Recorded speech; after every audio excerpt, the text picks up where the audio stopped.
Yan. Ito para sa mga mga single account niya. Itong tanong na tayo. Personally, gaano kasarap ang naka-multiple accounts sa ImGlobal? 7 heads. Okay, advantage ba na maraming heads?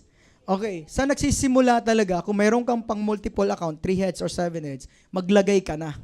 Kasi at the end of the day, pag lumaki na grupo mo, marami kang pagsisisiyan. Dapat ito, 3 na tama, kaso huli na ako naglagay, kaya ito, nag-start uli ako. Minsan kasi pag naka-line na ng maganda, di ba, ito, 1, 2, 3, dito mo nilagay yung leader mo, humataw. Pero kung isang line ka lang, humataw dito, maglalagay ka sa slot dito, kikreate ko ulit ng left and right. Na dapat kung nakalinya na yan, isa na lang ibibuild mo. Tama po. So ganun lang siya kasimple. Pag nakapag-multiple account ka, mas malaki ang kita. Ganun, basic na basic. Hindi ka kikita pati ng milyon pag hindi ka multiple account. So kung pwede, kaya nyo mag 7 heads. Pangalawa, iba ang commitment pag malaki ang taya. Paulit-ulit tayo dyan. Tama. Pag ang one head, di ba, one headers lang. One head lang siya. Papaatinin mo ng training.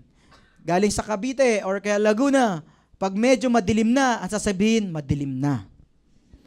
Pag maulan, sabi ay maulan. Pag mainit, sasabihin ay mainit. Pag matraffic, ay matraffic ngayon. Kasi mababa ang taya. Diba? Pero pag malaki ang taya, ilalaban niya yan. Kay umulan, kay bumagyo, kay traffic, kahit pa may bumbahan dyan.